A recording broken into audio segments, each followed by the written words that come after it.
Olá, todo mundo bem-vindo para o nosso capítulo de Introdução à Física Quântica, os princípios quânticos e a quebra do materialismo científico.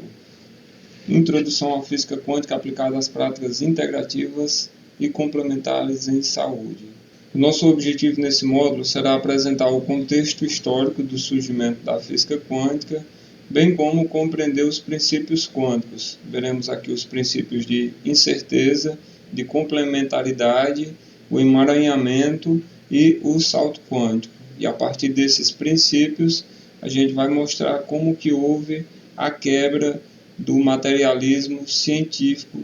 Eu gosto sempre de iniciar esse módulo com uma citação do Max Planck, que é considerado o pai da física quântica, que foi quem primeiro começou a fazer os questionamentos da física clássica a partir das observações dos corpos negros, que a gente vai ver um pouquinho mais para frente. E ele disse a seguinte citação: cheguei a um resultado científico tão importante para a física quântica quanto aqueles alcançados por Newton há 2 séculos, justamente porque ele compreendia o tamanho da façanha que haveria feito devido aos resultados que ele chegou, que de uma certa forma colocava em xeque os paradigmas da física clássica. Aqui temos uma fala do Edgar Morin a respeito das revoluções científicas. Ele fala que a primeira revolução científica foi a da física quântica, né, que justamente colocou em xeque os pilares do paradigma científico. E a segunda, ele fala que está relacionada ao princípio não reducionista para o pensamento científico, porque é justamente derivado das relações, das implicações da física quântica. E interessante que ele fala que há uma ressurreição das entidades globais, como o cosmos, a natureza e o próprio ser humano, que passa a integrar um sistema amplo de relações e complexidade, que anteriormente havia sido descartado. Aqui temos uma imagem dos principais estudiosos físicos da física quântica. Aqui temos os pioneiros, começando por Max Planck, de Albert Einstein, Niels Bohr, o Heisenberg, o Erwin e o David. Esses aqui foram os que iniciaram todos os princípios que a gente vai ver agora e que iniciaram as especulações e formulações físicas, ou seja, são físicos, os físicos de vanguarda. Aqui temos alguns físicos contemporâneos, como Amit Goswami, que foi quem, de uma certa forma, deu o cara a tapa, mesmo assim ele é PhD em física, e trouxe as implicações filosóficas que relacionaria a física quântica com o nosso cotidiano, o que é muito criticado por muitos outros físicos, porque alguns físicos não vêem relação entre o micro e o macro, uma vez que os fenômenos ocorrem no mundo microcosmo. E aqui tem o Frigyot Capra, que é outro escritor que escreveu o livro O Tal da Física, que ele traçou os paralelos entre o misticismo oriental e os princípios quânticos. Esse livro ele realmente é muito bom, aconselho ele sempre quem quer iniciar nos estudos da física quântica começar com esse, porque ele traz elucidações bastante claras.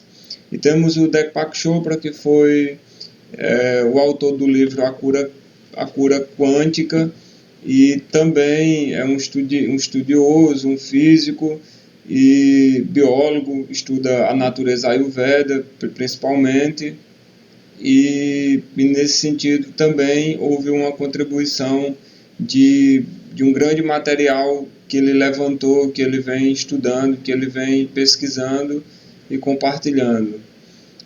Depois temos esses outros físicos aqui, estudiosos também, todos eles estão naquele documentário Quem Somos Nós. Aliás, sugiro que vocês possam assistir o documentário, recebeu muitas críticas também, mas é natural. Temos o Laércio Fonseca, esses aqui são os brasileiros, o Alice Lima, que organiza os congressos aqui no Brasil, assim traz físicos como Amit Goswami. Para cá o Moacir de Araújo Lima, que também é um escritor também, e o Hélio Couto, que ficou bastante conhecido aí na internet com muitas meditações quânticas, assim, nesse sentido. Então, a física quântica, ela inicia com o Max Planck, o físico, que no ano de 1900 ele criou uma proposta para tentar explicar como era que funcionava a radiação dos corpos negros. Para simplificar, o que é um corpo negro? Todo aquele corpo, um objeto que vai receber calor. Então, quando ele está recebendo calor, ele está aumentando a sua, vamos dizer assim, a sua energia, a sua variação, essa frequência energética. Porém, pela física clássica, um objeto, ela não consegue explicar essa radiação de uma forma contínua. Não há cálculos que sejam suficientes para isso. E isso sempre foi algo que a física clássica não conseguia explicar. Então, tentando achar uma solução para isso, ele propôs uma constante, propôs uma fórmula onde a energia era igual a essa constante que está aí embaixo, que é um número extremamente pequeno, né, que é para tratar justamente do mundo micro. A física quântica ela acontece no mundo micro, né, no microcosmo, e dessa forma ele justamente propôs que a radiação ela é absorvida ou emitida por um corpo aquecido não sob a forma de ondas, como era previsto antes, mas por meio de pequenos pacotes de energia. E aí sim, esses pequenos pacotes de energia foi que ele deu o nome de quantum, no ano de 1900. Então a física quântica ela surge em 1900 justamente desse nome quantum, que são pequenos pacotes de energia que mais tarde Einstein vem chamar de fóton, que ele vem explicar melhor esse fenômeno que Planck não conseguiu explicar tão bem, mas que já introduziu o conceito de quantum, pacotes de energia em números sempre inteiros e não fracionados, divididos, como 0,1, 0,2, são sempre pacotes de energia de 1, 2, 3, e que essa subida de temperatura ela não é de uma forma contínua, ela é sempre por pacotes, o que para a física clássica, repito, isso era impossível, não haveria como explicar isso a partir das observações, dos cálculos feitos por Newton atrás. A partir dessa fórmula é que ele consegue ter explicações para esses fenômenos. E agora a gente chega no ano de 1905, quando Einstein ele vai propor o efeito fotoelétrico, que na verdade foi a confirmação da teoria de Planck por Einstein, né?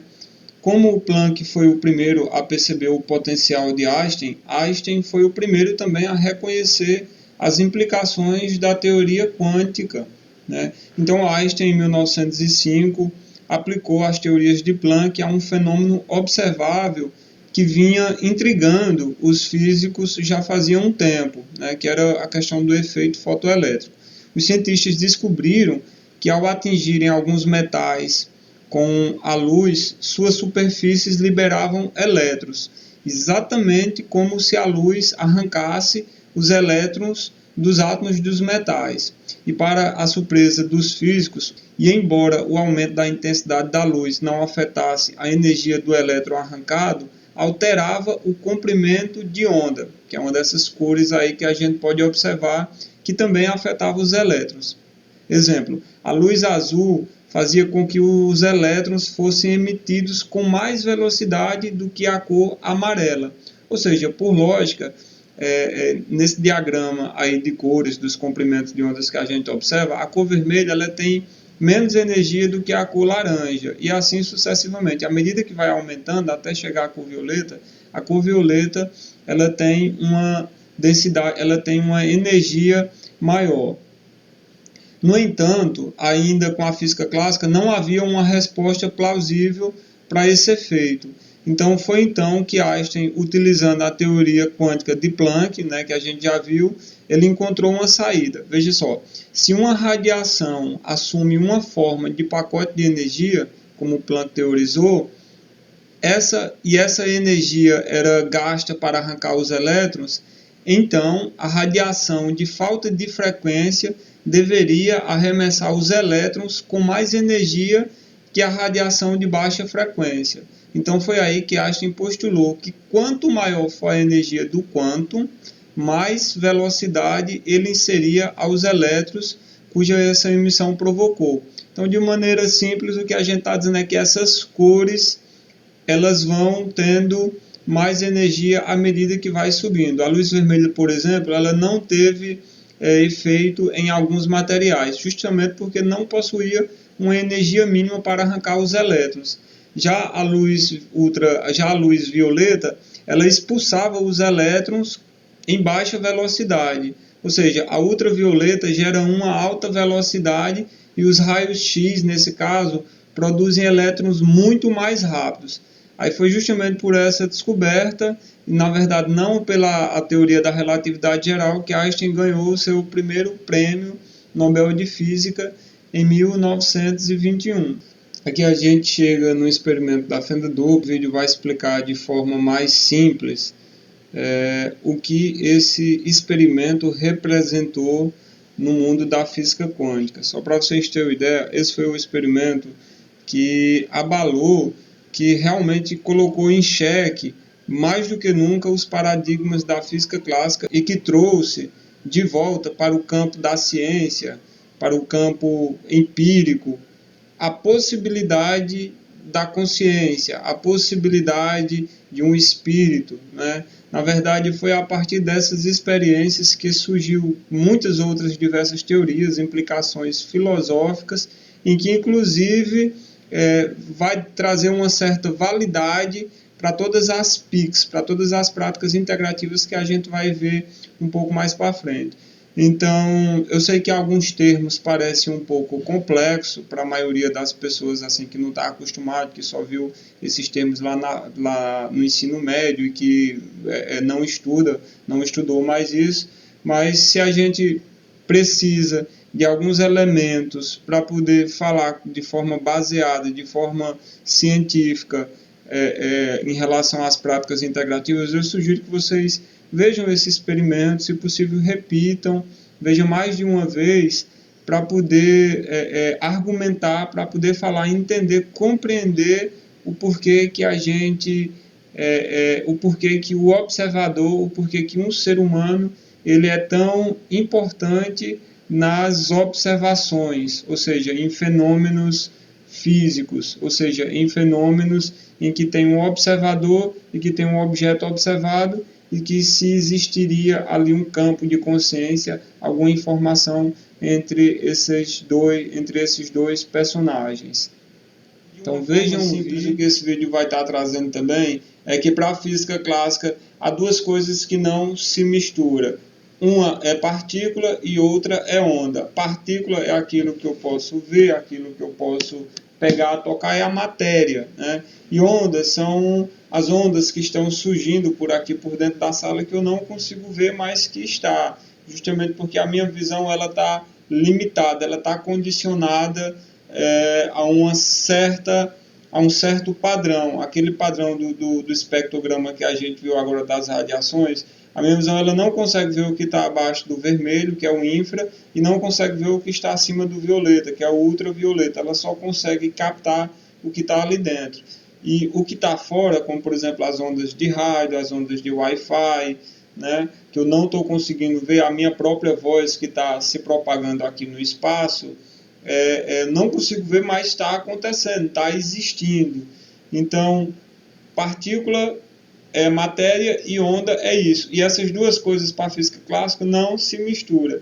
E com a presença do observador, eu consigo, observando, transformar, colapsar essa partícula de onda em partícula, justamente porque quando tem um observador, ele interfere no resultado, como se essas partículas percebessem, fossem sensíveis à observação humana e alterassem o seu comportamento. Então, aqui com o vovô de toda esquisitice quântica, o nada famoso experimento da fenda dupla. Para entender esse exemplo, nós precisamos ver como partículas ou bolinhas de matéria agem.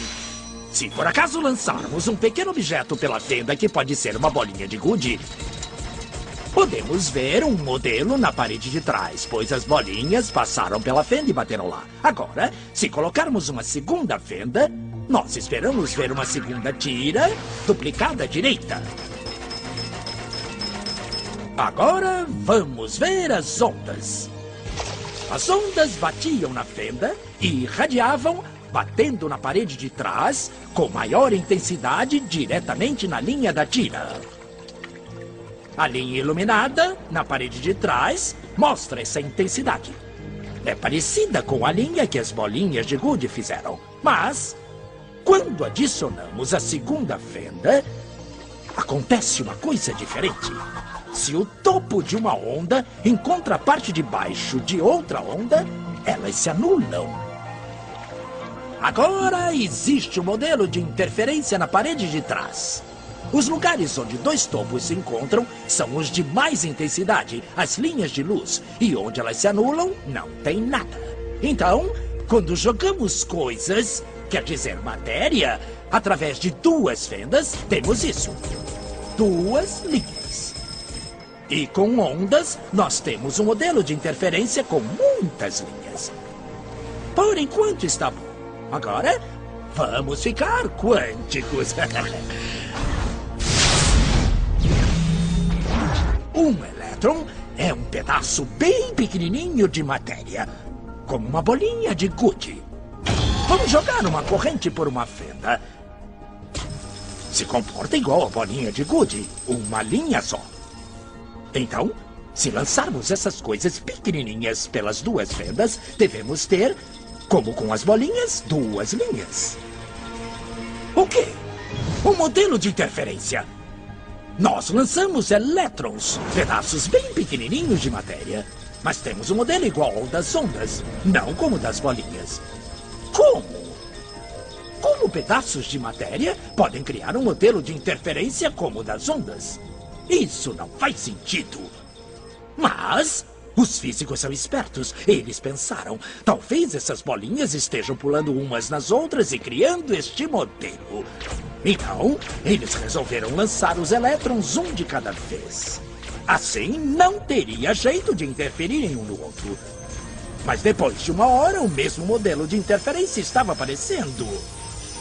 Não existe outra explicação.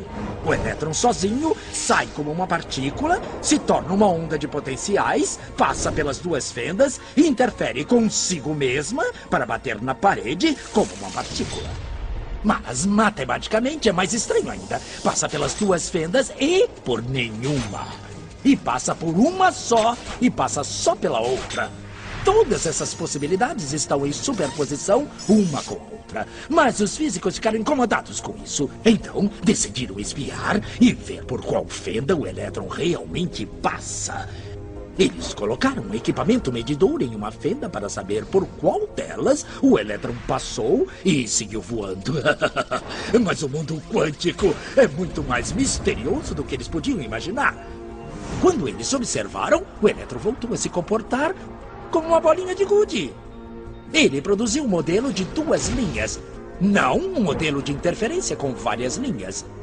Só o ato de medir ou observar por qual fenda o elétron passaria fez com que ele passasse por uma fenda, não pelas duas.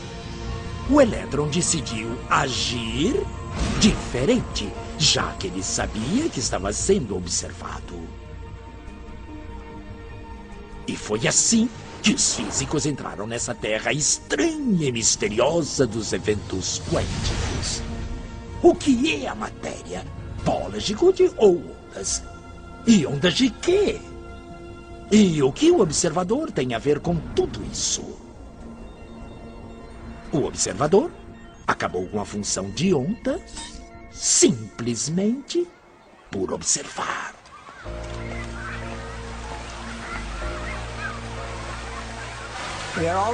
Sempre somos os observadores, mas às vezes nos identificamos tanto com os eventos que até perdemos o aspecto de observador.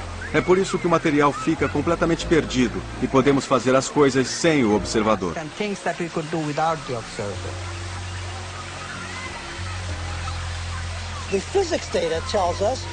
Os dados da física mostram que o objeto propriamente dito é, na verdade, uma simplificação do que chamamos de lá fora. Quando olhamos para partículas atômicas e subatômicas, ou matéria atômica e subatômica de qualquer forma, o que descobrimos é que o jeito como olhamos para isso realmente muda as propriedades do que observamos lá fora.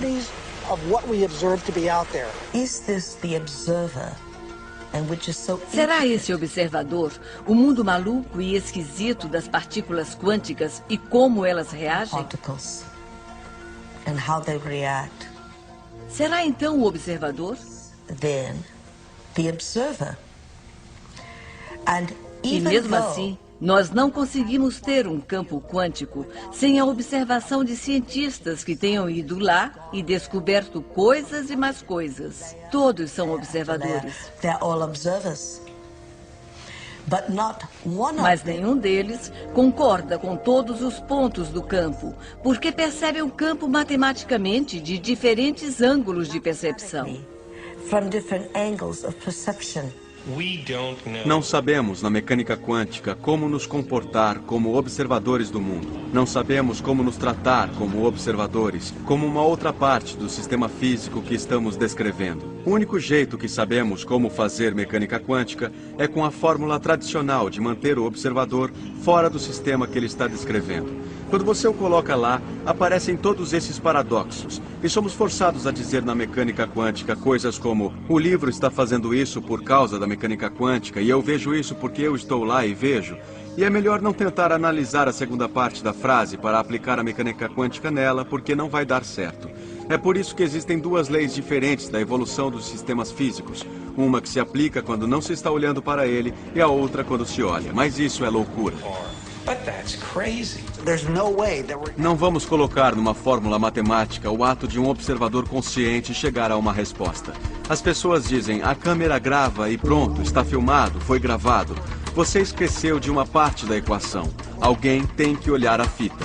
E até alguém olhar a fita, nada foi gravado. Until somebody looks at the tape, it ain't recorded at all.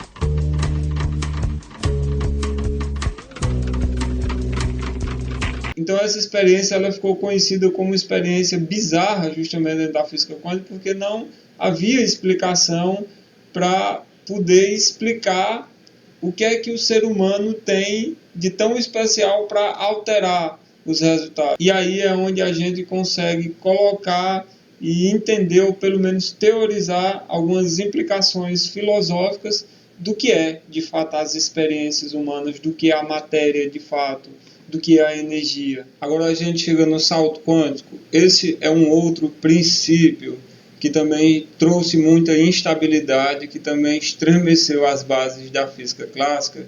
E para isso eu preparei um vídeo especial para o salto quântico, já bem como as suas implicações filosóficas que a gente poderia tirar, né, para se colocar inclusive no cotidiano. De forma simples, o que esse vídeo vai mostrar é que os elétrons estão orbitando em torno do núcleo do átomo, girando, bidimensional, onde as partículas elas estão girando de forma contínua, mas na verdade eles giram em todos os movimentos, esses elétrons. Então, quando ele vai saltar de uma camada para outra, ele também não percorre um caminho contínuo, ele simplesmente salta, ele dá um salto de uma camada para outra, o que isso também para a física clássica isso é impossível.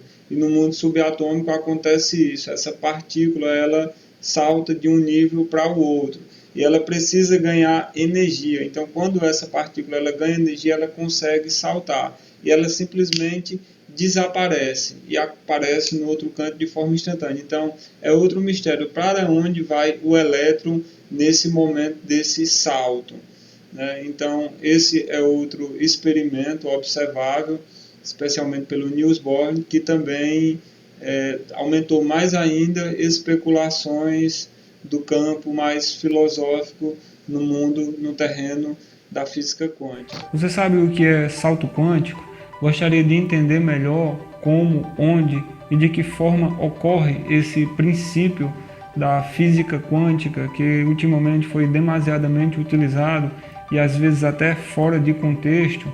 É realmente possível que a gente possa aplicar as implicações desse pressuposto em nosso cotidiano, auxiliando na quebra de paradigmas, na forma como a gente enxerga o mundo e a nós mesmos.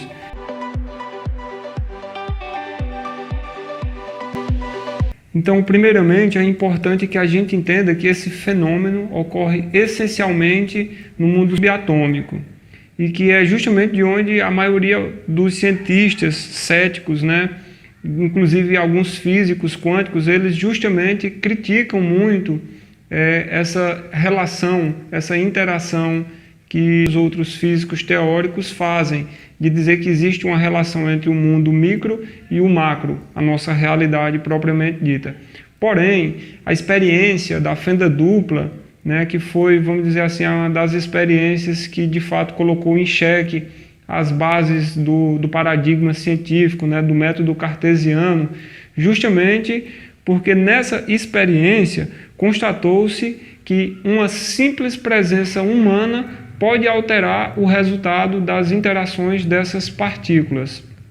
De maneira bem simples, para a gente entender, de uma forma mais didática, é importante a gente compreender que nessa experiência, a presença humana ela tem a capacidade de alterar o resultado das partículas, porque até então, pelo materialismo científico, as duas coisas não se misturam. Partículas e ondas são coisas diferentes. Matéria, partícula é matéria, eu posso tocar. E onda é energia, é a minha voz que está se propagando pelo espaço, as ondas de Wi-Fi que está passando aqui. Então essas coisas, até então, pelo paradigma científico cartesiano, essas coisas não se misturam. E na experiência da fenda dupla, quando se tinha uma presença, essas partículas alteravam os resultados. Quando as partículas eram observadas, se comportavam de uma forma, quando não observadas, se comportava de outra. Então essa simples experiência trouxe de volta todas as filosofias, as implicações, e colocou, e de uma certa forma validou, pelo menos em questão de possibilidade, o esoterismo oriental, principalmente, né? Então, a relação mente-matéria, interação mente-natureza, energias, vibrações, tudo isso volta de uma certa forma, dentro do meio acadêmico, até pelo menos um respaldo de questionamentos, né? De pesquisas. O fato é que tem muitas pesquisas que ainda precisam ser melhor entendidas, melhor compreendidas, mas pelo menos já há essa abertura. Segundo ponto, agora a gente vai entender um pouco como funciona a estrutura do átomo, para aí sim a gente entender onde é que está ocorrendo esse salto quântico. Então, quando a gente observa a estrutura do átomo, a gente vai perceber que o núcleo dele está formado por prótons e nêutrons, e ao redor dele, em suas órbitas, estão girando os elétrons. Esse modelo é bastante similar às órbitas, né, dos planetas que ficam girando em torno do Sol. Então, nesse sentido, um elétron, no momento em que ele fica girando e começa a ganhar energia, começa a ficar excitado, ele simplesmente, ao ganhar essa energia, ele salta de uma órbita para outra. Até aí já é estranho esse salto, que foi observado pelo Niels Bohr, um físico muito conceituado dentro da física quântica, porque ele teve uma contribuição enorme. Então, o que foi que ele percebeu? Ele percebeu que esse salto estava gerando uma descontinuidade. Por quê? Porque simplesmente, como na física clássica, de acordo com as leis da física clássica, para eu poder sair de um local para o outro, eu tenho que me deslocar um tempo. É impossível me mover no espaço sem deslocar um tempo. E esses elétrons, quando eles saltam de uma órbita para outra, quando eles ganham esses pacotes quantum de energia, eles simplesmente desaparecem. E instantaneamente. Desaparece aqui e aparece em outra órbita. E eles só podem saltar essa órbita quando ganha energia. Então, até aqui a gente tem algumas coisas para entendendo. O elétron, quando ele ganha energia, ele dá esse salto, e no momento que ele dá esse salto, ele simplesmente não percorre nenhum caminho. Então, o elétron, quando ele ganha quantidades de energia, por exemplo, quando é submetido a temperaturas extremas, a tendência dele é se distanciar do núcleo do átomo, ou seja, vai ganhando energia e vai ficando mais distante. Quanto mais distante, quer dizer que ele está com mais energia. No momento que ele vai voltar para a sua órbita inicial, que ele vai voltar, essa energia que é liberada, ela é liberada em forma de radiação eletromagnética, né? Na forma quantizada, por exemplo, como um fóton, que nesse momento ocasiona a emissão de luz. Então, nesse momento, por não se saber onde está de fato o elétron, no momento que ele dá esse salto, daí surge várias especulações, porque inclusive de que ele poderia estar em uma outra dimensão, inclusive possibilidades da existência de universos paralelos, que tem uma certa consistência, uma base científica, que inclusive é defendido por físicos, né, como o Stephen Hawking, que morreu defendendo essa ideia de universos paralelos, entre outros. Então, para a gente conseguir se aproximando agora das implicações filosóficas, né, que se tem em relação a esse comportamento do elétron com a nossa vida, com o nosso cotidiano, né, das expressões de dar o salto quântico na mente, tem um fator importante. Quando a gente observa o espectro eletromagnético, que é aquele gráfico que mostra das cores do vermelho até o violeta, a gente percebe que a cor vermelha ela é uma cor mais quente, justamente porque é quando os elétrons estão mais próximos ao centro. A cor violeta, ela realmente tem uma emissão de energia maior. Então, nesse momento que o elétron vai desaproximando na camada mais externa do átomo, ele está recebendo, ele está emitindo mais luz nesse sentido, né? Então, a partir daí, a gente começa a fazer algumas implicações filosóficas. Primeira coisa é a gente perceber de que a matéria ela já não é tão sólida quanto de fato se imaginava, né? A gente já sabe hoje que a matéria ela é simplesmente energia condensada. Outro ponto que a gente percebe também aí, no momento em que um elétron ele salta de uma órbita para outra, onde é que ele está, né? E aí a gente pode sim pensar nessa ideia de universos paralelos, de outros planos, né? De uma dimensão extrafísica. Outras implicações disso também é justamente a questão da consciência, porque, como mostrado lá na experiência da fenda dupla, no simples ato de observar eu estou alterando a realidade, isso quer dizer que, além da minha matéria, pode existir uma consciência, que você pode dar o nome de espírito, pode dar o nome que você quiser, mas que há uma forte evidência de que existe algo extrafísico, de uma consciência que está observando, está alterando a realidade.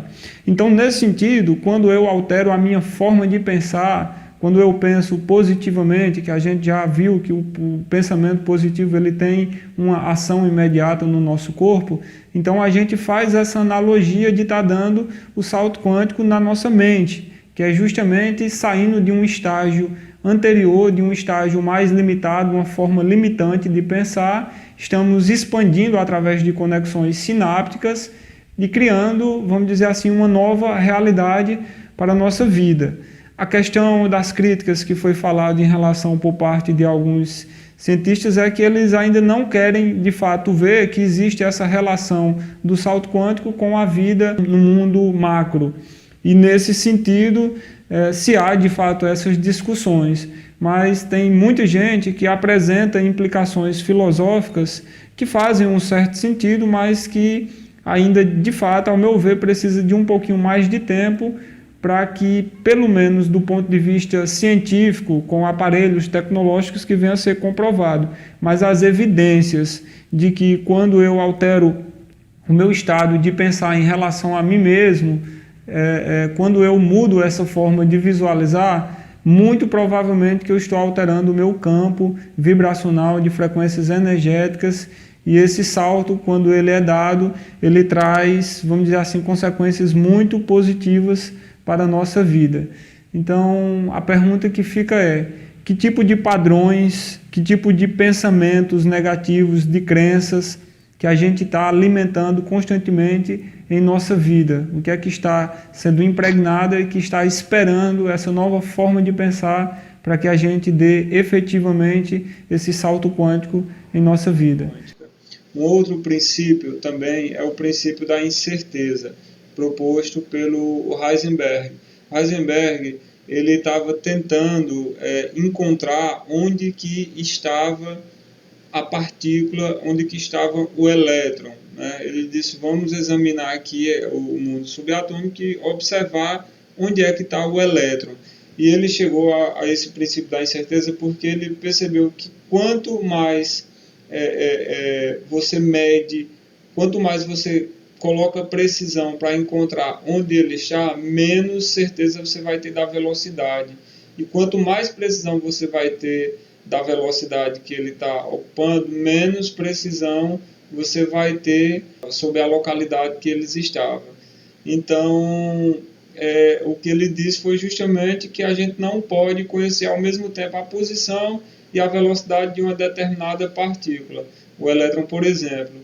E para ele, toda vez que tentamos fazer tais medidas, estamos interferindo de alguma forma na própria medida. Então, para isso, todas as certezas que a gente tinha dentro da física clássica é derrubada aí também com o princípio da incerteza de Heisenberg. E aí temos o princípio da complementaridade proposto pelo físico Niels Bohr, que era grande amigo de Albert Einstein, e ele disse justamente que a natureza da matéria e radiação é dual, né? E não como se imaginava antes, porque para a natureza da matéria antes, essa radiação ela sempre ou era vista como algo ondulatório ou então corpuscular. E nesse sentido, na verdade, eles não são contraditórios, eles são exatamente complementares, ou seja, os opostos são complementares. E aí também vale a pena vocês darem uma lida no material complementar que está disponibilizado aí, porque o Niels Bohr, apesar de ser um físico assim, ele estudava muito a medicina chinesa e via muita relação entre isso, inclusive o Frijot Capra também menciona lá no livro Tal da Física, das relações que ele via entre o Yin e Yang, como dois opostos complementares. E aí temos mais um princípio, que é o emaranhamento quântico, ou entrelaçamento quântico também, que Einstein também chamou até de efeito fantasmagórico. Por quê? Porque o Erwin, ele propôs nessa teoria, né, de que quando uma partícula ela está em um local e tem outra partícula que de uma certa forma tem uma integração com ela, quando você altera o spin, por exemplo, dessa partícula, você altera a da outra também. E interessante é que elas podem estar a anos-luz, podem estar uma no Japão, outra no Brasil, pode estar uma no Japão, outra em Marte, pode estar uma na Lua, em outra galáxia, e não importa a distância. Imediatamente, quando você mexe nessa partícula, você está mexendo em outra partícula. Esse foi outro fenômeno que causou grande espanto, e Einstein e Bohr, houve até um tipo de debate muito acalorado entre os dois para tentar explicar como que esse fenômeno ocorre. E é exatamente a partir desse princípio, desse fenômeno, que se consegue já se realizar hoje o teletransporte de partículas, ainda que de forma mínima, né? Por exemplo, se fôssemos para fazer um pendrive, existe tecnologia para fazer o teletransporte de um pendrive para desaparecer daqui e aparecer em outro quarto, por exemplo? Ainda não, mas já tem equipamentos suficientemente tecnológicos para fazer partículas mínimas serem teletransportadas. Então a ideia é que no futuro, mais à frente, né, em alguns anos, alguns séculos talvez mais à frente, não sei, estou especulando aqui, que esse teletransporte de partículas seja feita, inclusive com os seres humanos, mas ainda até então isso é algo que não é plausível, não é palpável ainda. Mas sim, com a física quântica é se possível perceber que, mas sim, dentro da física quântica existe essa integração de partículas. Isso é o que faz com que muitas pessoas teorizem a ideia de telepatia, de comunicação entre duas pessoas que estão afim. Então, quando uma pessoa pensa em algo, a outra pessoa pensa naquela pessoa, e há essa interação através desse emaranhamento quântico. E também tem muito a ver com o que a gente vai ver relacionado às práticas integrativas. E agora, finalmente, a gente chega na quebra dos pilares materialistas a partir desses princípios quânticos. A ideia agora é que a gente confronte. Então, vimos lá na primeira unidade que o primeiro pilar era a objetividade forte, ou seja, o observador ela não tem relação com o meio. Então, dentro da física quântica, o fenômeno depende do observador, que, da forma como a gente já viu, é co-criador na experiência da fenda dupla. Ou seja, quando eu estou observando como funcionam as partículas, o meu ato de observar interfere nas relações, interfere nos resultados finais de como se comporta as partículas lá na experiência realizada na fenda dupla, que foi melhor explicada no vídeo. Também tem a questão do determinismo. O determinismo, tudo está determinado na física clássica, não existe uma liberdade. E o princípio da incerteza derruba esse pilar, justamente porque é impossível você determinar simultaneamente com exatidão, né, tanto a posição e a velocidade de uma partícula. Quando você descobre a velocidade, você chega à imprecisão sobre a sua posição. Da mesma forma, quando você descobre a posição, você não sabe qual a velocidade das partículas, dos elétrons. Então, dessa forma, o segundo pilar do determinismo da física clássica é quebrada pelo princípio da incerteza, deixando já vulnerável os pilares materialistas. No terceiro pilar do materialismo, temos a localidade, ou seja, todos os objetos com velocidade finita. Eu consigo prever com exatidão se eu saio daqui a uma determinada velocidade, se eu saio daqui e vou para o centro da cidade a uma determinada velocidade, eu consigo, com cálculos simples, saber que horas eu vou chegar, sabendo o caminho que eu vou percorrer. E dentro da física quântica, das experiências do mundo subatômico, o elétron salta de uma órbita para outra de forma instantânea. Ela não percorre uma velocidade. E de acordo com o salto quântico, com esse correlacionamento, as partículas gêmeas elas podem viajar a distâncias infinitas sem percorrer o tempo. Então, dentro do salto quântico, como o entrelaçamento quântico, o fenômeno da localidade é quebrado também é rompido esse paradigma. E o outro, que é o epifenomenalismo, né?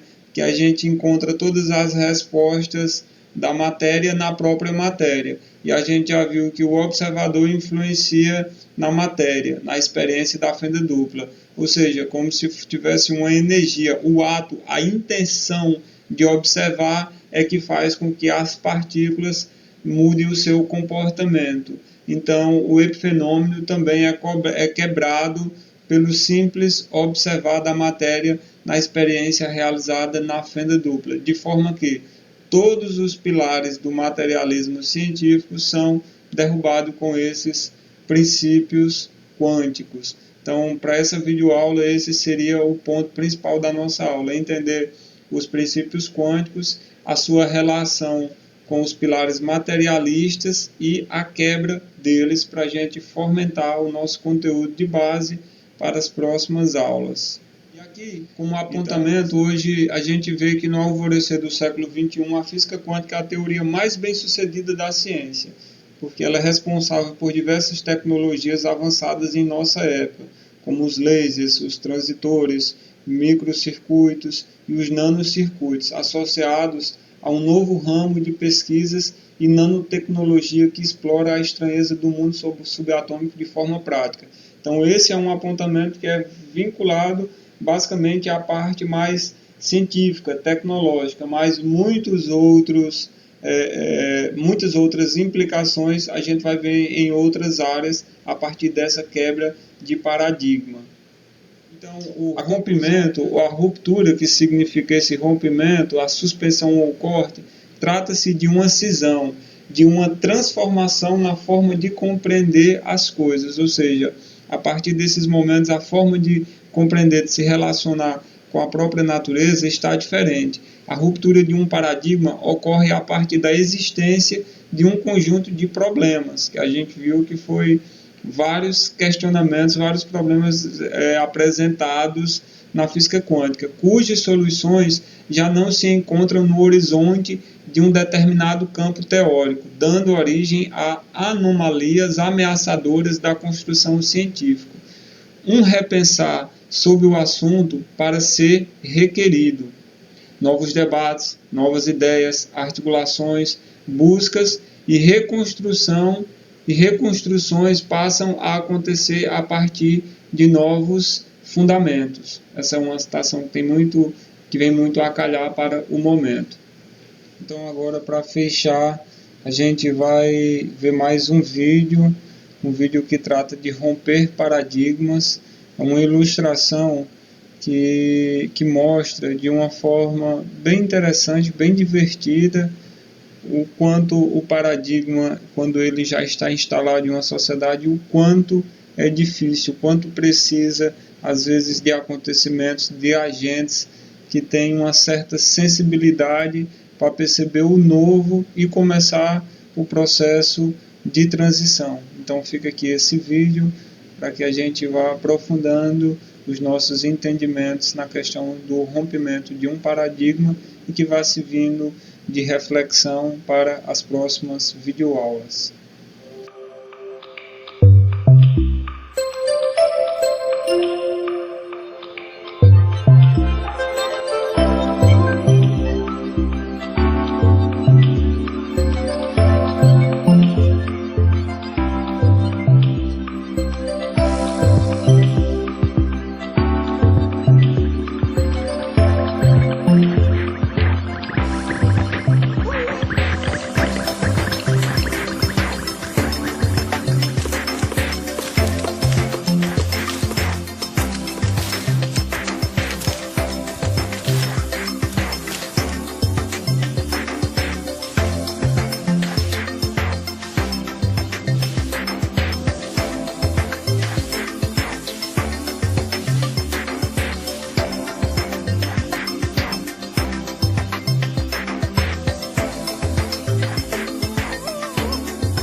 chegando aqui no final dos slides e vimos hoje, como resumo aí, a questão do contexto histórico, né? Vimos os princípios quânticos, a quebra desses pilares materialistas e algumas implicações. As descobertas da física moderna demandaram profundas transformações nos conceitos de espaço, tempo, matéria, objetivo, causa e efeito. E esses conceitos tão básicos para o nosso modo de vivenciar o mundo, que não chega a surpreender o fato de que os físicos que se viram forçados a adotar essas transformações sentissem algo como um choque, como a gente já falou tanto, né? E a partir dessas transformações veio à tona uma visão do mundo inteiramente nova e radicalmente diferente, e que ainda se encontra em processo de formação pela pesquisa científica atual. Então, como questionamento, queria trazer essa pergunta aqui para que vocês refletissem. Porque aparentemente em nossa sociedade os efeitos do quebra do paradigma cartesiano ainda não são observáveis ou percebidos?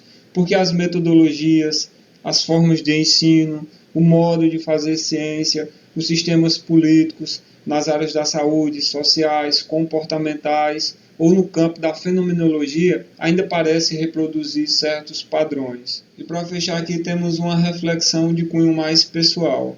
Como é que está a tua percepção, a tua visão de mundo diante do que a gente viu nessas duas videoaulas?